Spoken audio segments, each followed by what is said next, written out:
Hello students. So CBSE 10th standard students, I am going to explain you the first lesson of your geography textbook, and the name of the lesson is Resources and Development Part 2.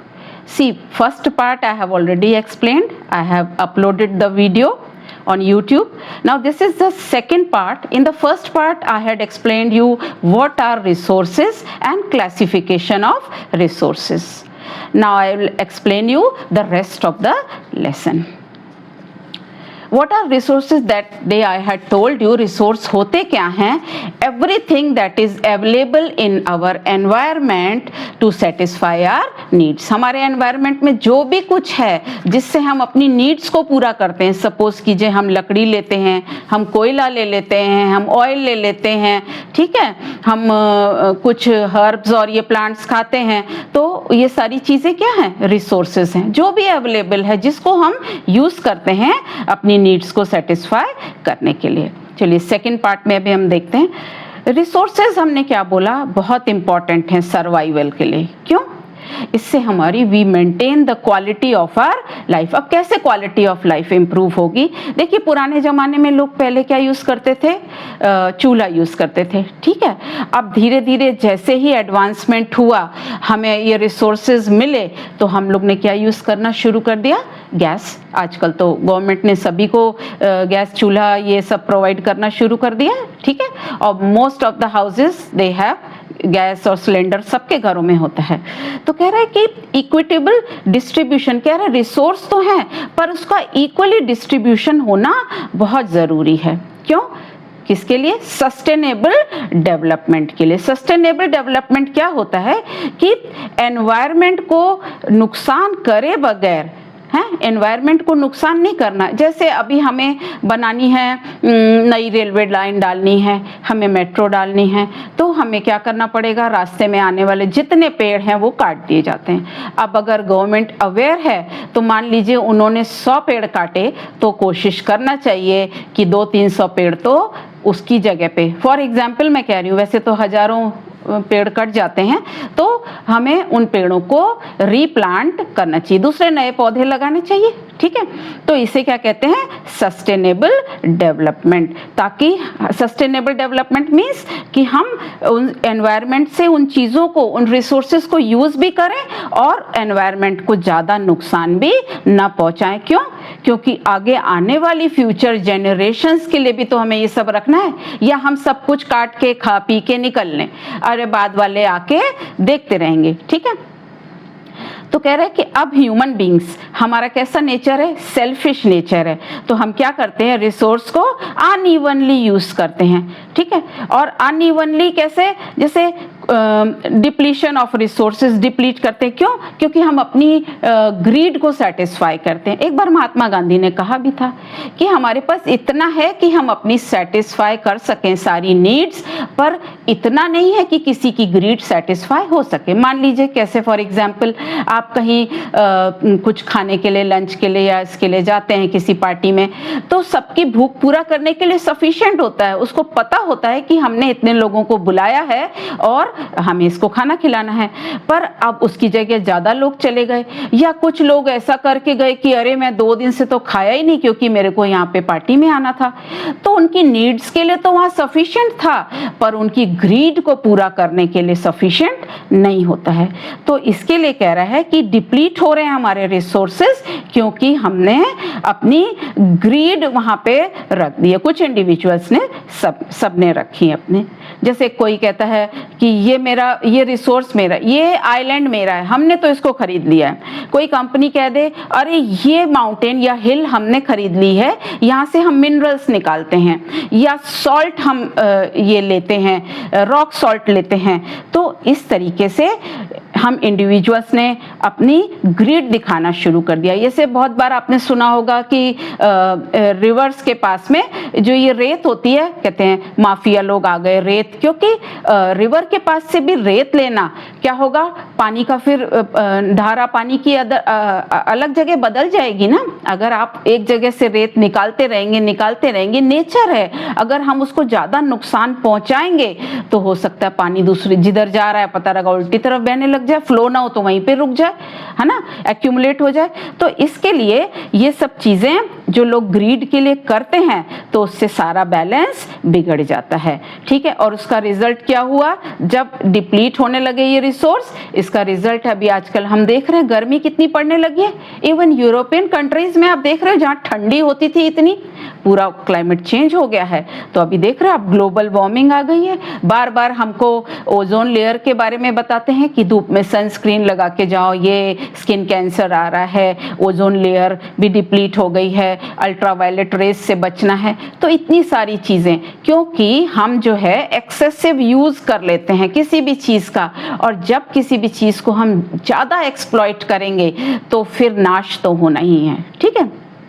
अब इन सब problems को देख के ही, environment की problems को देख के Rio de Janeiro अर्थ summit हुआ 1992 में, और इसी इशू को उठाया गया। उसमें कौन कौन आया, 100 हेड्स ऑफ स्टेट्स आ गए, वो सब मिलते हैं ब्राजील में, ठीक है। और वो क्या था, फर्स्ट इंटरनेशनल अर्थ समिट हुआ 1992 में, जिसमें कितने कंट्रीज आए, 100 कंट्रीज के या स्टेट्स के हेड आ गए, ठीक है। और उसमें क्या ऑर्गेनाइज या क्या एड्रेस किया गया, एनवायरमेंटल प्रोटेक्शन के बारे में बात की गई कि कैसे ग्लोबल लेवल पे हम इसको कर सकते हैं। हाँ, हमें डेवलपमेंट भी करना है, हमें रिसोर्सेज भी चाहिए, पर उसको हमें कैसे यूज करना, जुडिशियसली, किसी भी चीज को ऐसे रौंद नहीं देना है हमको कि खत्म कर दिया, ठीक है। सो द रियो कन्वेंशंस में क्या हुआ, एक डिसीजन लिया गया, ठीक है। उसमें ग्लोबल फॉरेस्ट प्रिंसिपल्स के बारे में बात की, उन सिद्धांतों के बारे में बात की, और क्या सबने मिलके डिसीजन लिया, चलो एजेंडा 21 हम एक्सेप्ट करते हैं। इससे क्या होगा, सस्टेनेबल डेवलपमेंट हो जाएगा 21st सेंचुरी में। अब आप कहेंगे एजेंडा 21 है क्या, तो ये एक डिक्लेरेशन था जिसमें सारे वर्ल्ड लीडर्स ने उसमें साइन किया कि हाँ, अब हम ध्यान देंगे ग्लोबल फॉरेस्ट की प्रिंसिपल्स की ओर, कि कैसे किस देश को अपनी तरक्की करनी है। देखो, कुछ कंट्रीज क्या होती हैं, डेवलपमेंट के चक्कर में बहुत सारा स्मोक इंडस्ट्री से एमिट करती हैं, जिससे वहां का एनवायरनमेंट भी पॉल्यूटेड हो जाता है।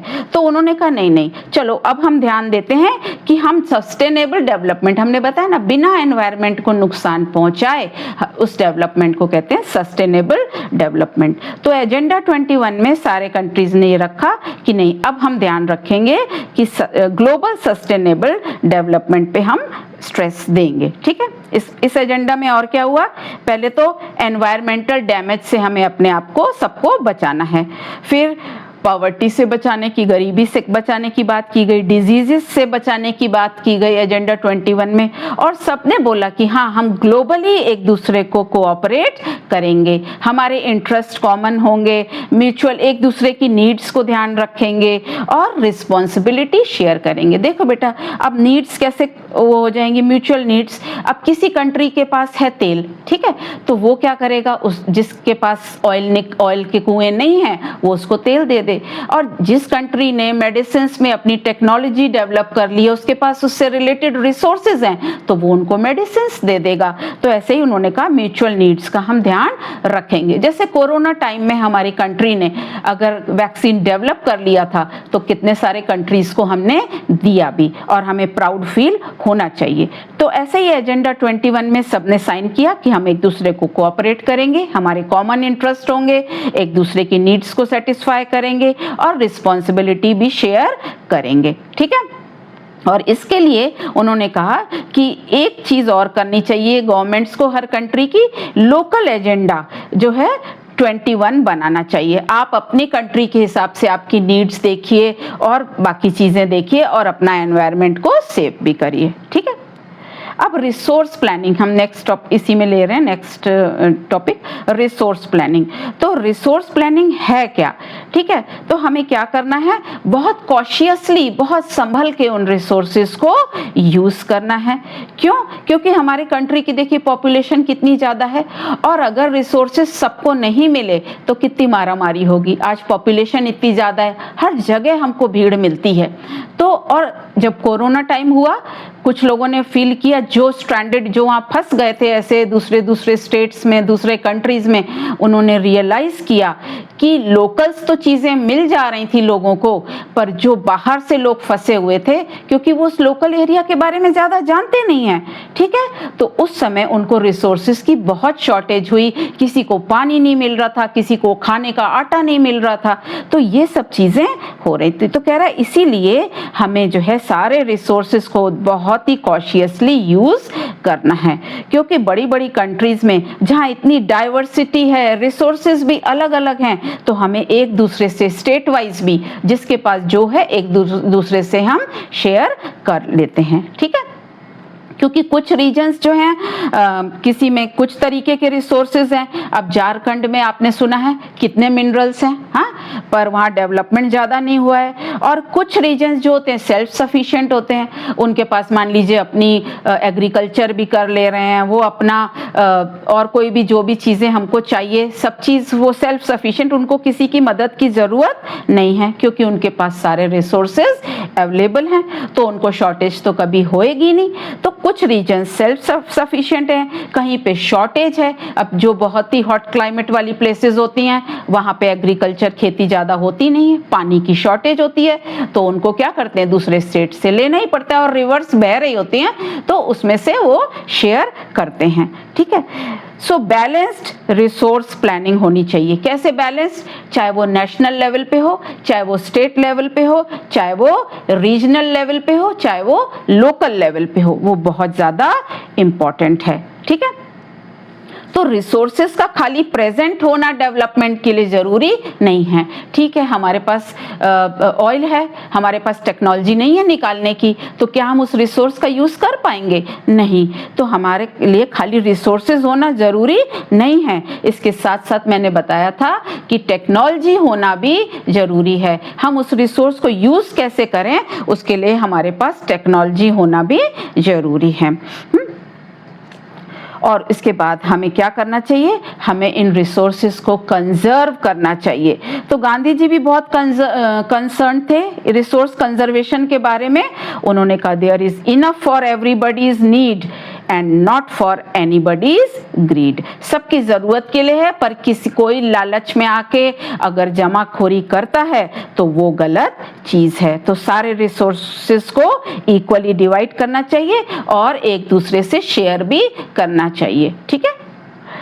He considered the greedy and selfish individuals। वो क्या कहते थे, जो greedy हैं, जो selfish individuals हैं, या जो exploit कर रहे हैं नेचर को मॉडर्न टेक्नोलॉजी से, तो वही उसका रूट कॉज क्या है, रिसोर्स डिप्लीट हो जा रहे हैं। क्योंकि कुछ लोग जो स्वार्थी हैं और जो लालची लोग हैं, वो इन रिसोर्सेज को, क्योंकि उनके पास पैसा है, तो टेक्नोलॉजी से क्या करेंगे, टेक्नोलॉजी से उस रिसोर्स को ओवर एक्सप्लॉइट करेंगे तो क्या बाकी लोगों के लिए बचेगा? नहीं, वो रिसोर्स डिप्लीट कर जाएगा, गायब हो जाएगा वहां से।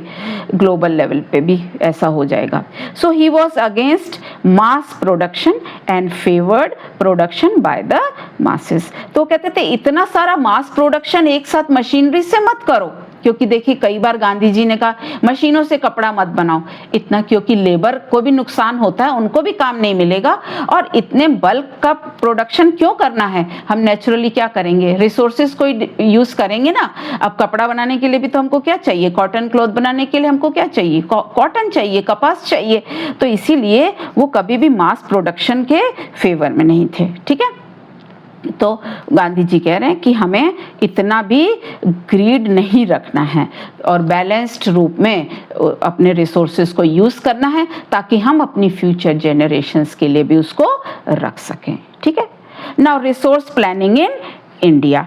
अभी रिसोर्स प्लानिंग इंडिया क्या होता है, ये बहुत कॉम्प्लेक्स प्रोसेस है, उसके अंदर क्या क्या आता है रिसोर्स प्लानिंग में? सबसे पहले तो हमें रिसोर्स को पहचानना आना चाहिए। रिसोर्स को कैसे पहचानेंगे? आइडेंटिफाई करेंगे उसको कि हाँ हमारे यहाँ ये रिसोर्स अवेलेबल है। फिर सर्वे होता है, फिर उसकी मैपिंग करते हैं, फिर क्वालिटी देखते हैं, फिर क्वांटिटी। मान लीजिए थोड़ा सा ऑयल है, उसके ऑयल को निकालने में इतना ज़्यादा खर्च आ जा रहा है, तो क्या वो फीसिबल है? नहीं, तब नहीं। हाँ, अगर ज़्यादा क्वांटिटी में है तब हम टेक्नोलॉजी यूज़ करके निकाल सकते हैं। जैसे क्वालिटी, जैसे अभी गवर्नमेंट भी कहते हैं, सब लोग कहते हैं दूसरी कंट्रीज, अरे वेनेजुएला का जो ऑयल है वो थोड़ा गंदा है, उसको रिफाइनिंग में खर्च ज़्यादा आ जाता है। या और कह देते हैं हाँ ईरान कंट्री से तेल आ रहा है, हाँ वो अच्छा है, उसमें खर्चा कम आता है। तो ऐसे ही उसकी क्वालिटी को चेक किया जाता है। तो ये रिसोर्स प्लानिंग के अंदर में आ जाता है। उसके लिए हमारे पास प्रॉपर टेक्नोलॉजी होनी चाहिए, स्किल सेट होना चाहिए, है ना। तो ये तो ह्यूमन रिसोर्स भी तो चाहिए ना उसको निकालने के लिए, और एक सेटअप भी लगाना पड़ेगा, और उसके लिए डेवलपमेंट प्लान्स भी बनाने पड़ते हैं, ठीक है। और हमें देखना चाहिए कि ये रिसोर्स को जो हम प्लान बना रहे हैं, डेवलपमेंट प्लान बना रहे हैं, वो जो है उससे हमारा नेशनल डेवलपमेंट भी हो। ये नहीं हमारे एरिया का भला हो गया, बस भाई हम नहीं जानते, ये हमारे गांव का भला हो गया, यहाँ हो गया डेवलपमेंट, अब आगे जाने। जब सोचिए तो हमेशा बड़ा सोचिए। सिर्फ अपने पास ही अपने लिए ही सोच के उतने में ही आप फंसे रह जाएंगे। तो हमें ऐसा प्लान बनाना है, रिसोर्स डेवलपमेंट प्लान्स, कि वो हमारे उससे देश का भी भला हो, उससे नेशनल डेवलपमेंट भी हो, ठीक है। अभी लैंड रिसोर्सेज में क्या क्या आ जाता है? लैंड, अब बेटा मैं यहाँ तक एक कर रही हूँ, अब मैं थर्ड पार्ट आपका इसी लेसन का मैं दूसरे वीडियो में दूंगी, क्योंकि वीडियो बहुत ज़्यादा लंबा हो जा रहा है। That will be the third part. Thank you students.